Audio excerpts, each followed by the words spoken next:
One of the things you and I have in common, we both want to be happy.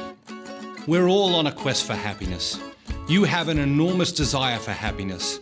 This desire is an incredible gift, and God has placed this desire within you for a reason. We all do certain things because we believe they will bring us happiness. Sometimes the things we choose bring us happiness, and sometimes they don't. We've all done things that we thought would make us happy, but that in fact left us feeling empty, unhappy, miserable, used, deceived, or even worse. We want to help you avoid this in the future by teaching you how to choose wisely the things that will truly bring you happiness. We all want to be happy.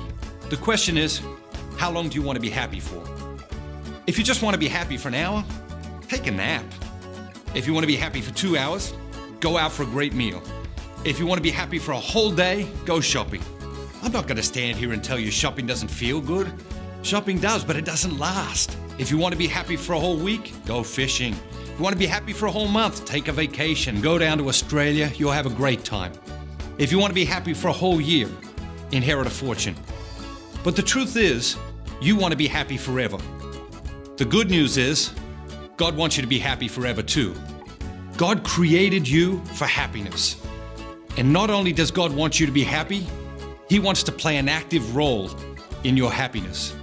He doesn't just hope for your happiness from afar. He wants to help you find that happiness. When it comes to happiness, the culture wants to sell you a poor substitute: pleasure. God wants you to be happy. The culture wants you to be a slave to pleasure. This is another reason to rebel against the culture. The world tries to distract and confuse us with pleasure. Our culture says that pleasure and happiness are the same thing. It's another lie.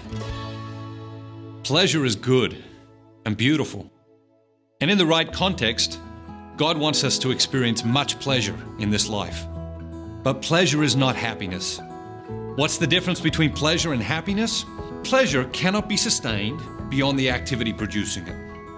Let me give you an example. When we eat, we feel pleasure. If you stop eating, the pleasure stops. That's why we don't stop eating, right? I mean, 75% of the time when we're eating, we're not actually hungry. Our little stomach says, "Excuse me, I'm full down here." We say, "You shut up, this tastes good." And we just keep eating and eating and eating and eating. Why? Because we like the pleasure. And pleasure cannot be sustained beyond the activity producing it. But happiness is different to that. Happiness is sustainable. I'll give you another example. I come home from work one day next week and it's my day to work out. But I don't really feel like working out, so, I have to make a decision. Work out or plant myself in a big recliner in front of my 127-inch idiot box with a six-pack of beer and a 300-ounce bag of potato chips. The choice is mine, right? Now, suppose I force myself to work out, even though I don't feel like it. The thing is, whenever I get done working out, I'm always glad I worked out, even if I had to force myself to do it. Happiness can be sustained beyond the activity producing it. Happiness is more than pleasure. So don't settle for an empty life of pleasure. Choose more. Rebel against the culture of pleasure and start actively seeking the happiness God created you for. So what will really make you happy? Happiness is the result of right living. Honesty leads to happiness. Dishonesty leads to misery. Caring for others leads to happiness. Selfishness leads to unhappiness. Patience leads to happiness. Impatience will make you miserable. There are right and wrong ways to live your life. The culture tells you that there is no right and wrong. The culture says that what's wrong for you might be right for me. This is nonsense. Hitler's way was wrong. Mother Teresa's way was right. Some things are right and some things are wrong. But how do you know what is the right thing to do? At a basic level, you just know. One of God's great gifts to you is conscience. Your conscience guides you in the way of right living so that you can celebrate the best version of yourself and live your best life.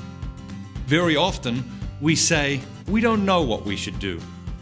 But usually we're lying to ourselves and to others because our conscience is telling us the right course of action, but we are trying to ignore it.